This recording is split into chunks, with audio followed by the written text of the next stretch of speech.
The morning, around 10, 5 degrees. Got the fire burning. Sun's about 15 minutes. And the window's dripping. I put a blanket there, towel, so it can drip down on that, but it's dripping out of these screw holes, as always. Since we have put it in, since we're on an angle, it heats up on that side, runs down on the window, and fills up on the bottom cover, and then drips down here.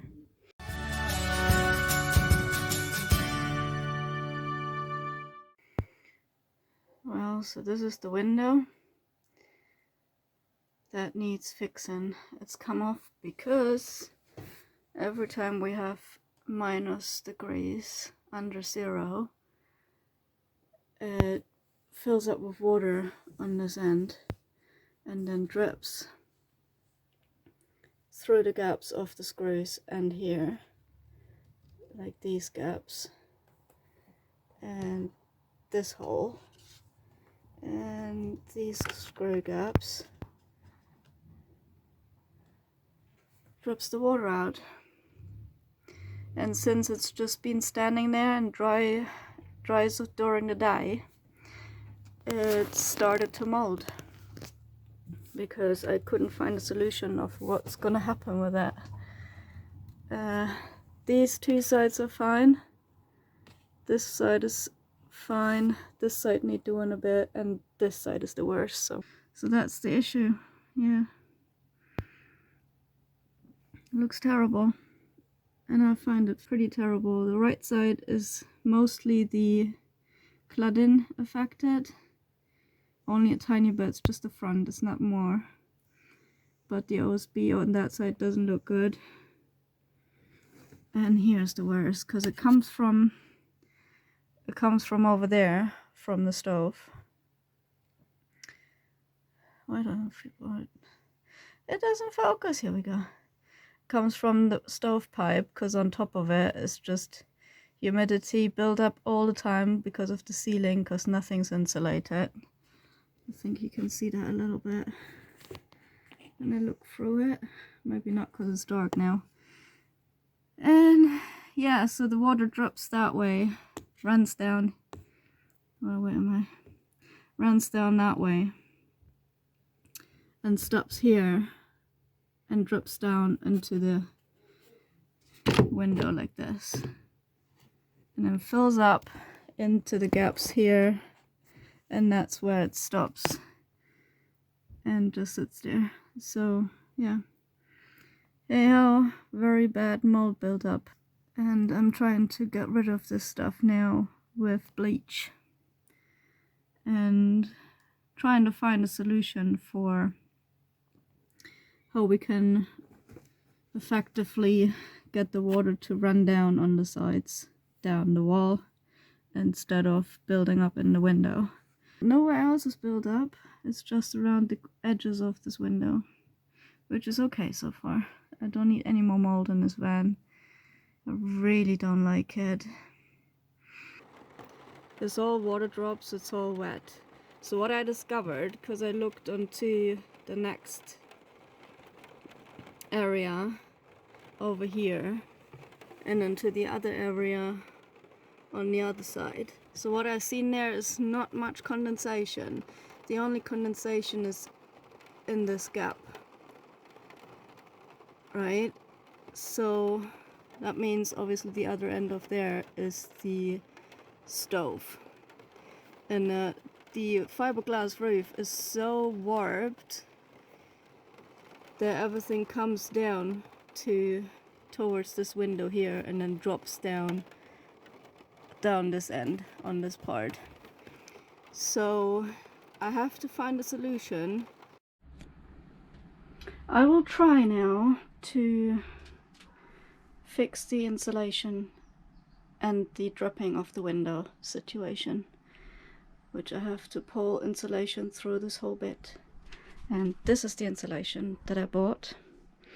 I'm not sure if it's gonna work. I will have to figure out, have to measure a little bit. I have to figure out how am I gonna squeeze it through. I'm gonna try first the window, but if it doesn't work, I will have to take the flue pipe out. Yes, it's gonna be a little bit of a pain. So, well, it's pretty dry. That's a good thing. The roof is pretty dry as far as I can see. So yeah, good day to get it sorted. Here we go. Alright, we managed to finally get the flue pipe out, which wasn't too hard because it wasn't detached to anything. Attached, not detached. So, and what I figured out now, what I've seen, unfortunately, that we have 2 leaks in the flashing kit. The first one is up down here, and the second one is somewhere around here, which I don't know yet where it is. So what I have to do, unfortunately, I have to take this whole kit off, clean it up, and pop it back on, which needs a clean anyways. And the cowl looks terrible too, that needs a clean, and the pipe itself. So yeah, that's going to be the task today then. Plus obviously get the insulation in here. And this is all wet in here. I don't know why, but probably because of the leak. And that's what we've been hearing, dripping all the time. And I thought it's the dripping on the flashing kit. But unfortunately that was the leak. So I guess I have to order some screws for this to actually fix it on there too. We got a hole in here again. Well, let's get on with that.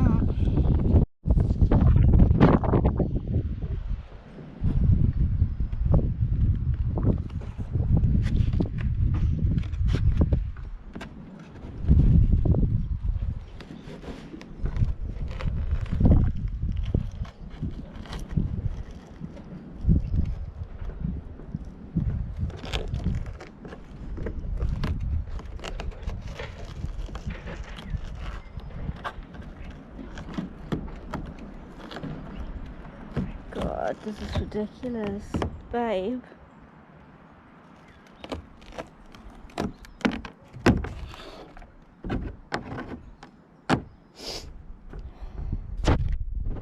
This was super easy to pull off, and this is not good. This is all wet inside with probably, hopefully all condensation, but that's mad. That is mad. Not good at all. Not good. So I have to scrape this all off, even though you can actually pull it all off. Oh dear. Not good. Get down, clean this all up. It's probably all condensation. This is so not good. So not good. Yeah, let's get on with it.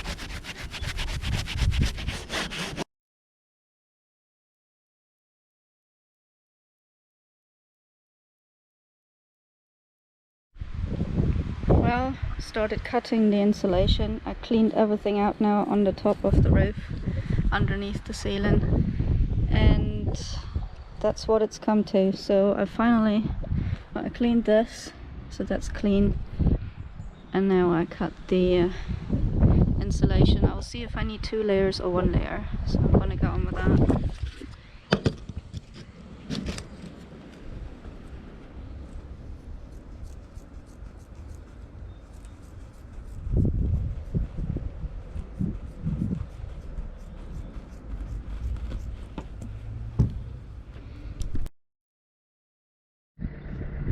And I have to squeeze this all through this hole. Wish me luck.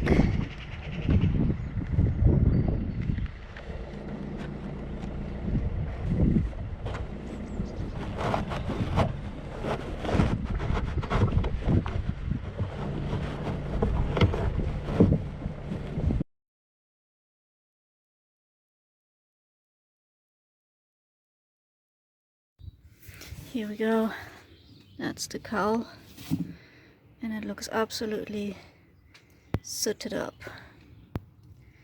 Very sooted up. So that's from upside down actually. So I'm cleaning it now. And then it goes pop back up the top. And I'll show you the result of it all back together. Yeah, but that looks terrible. Clean, clean.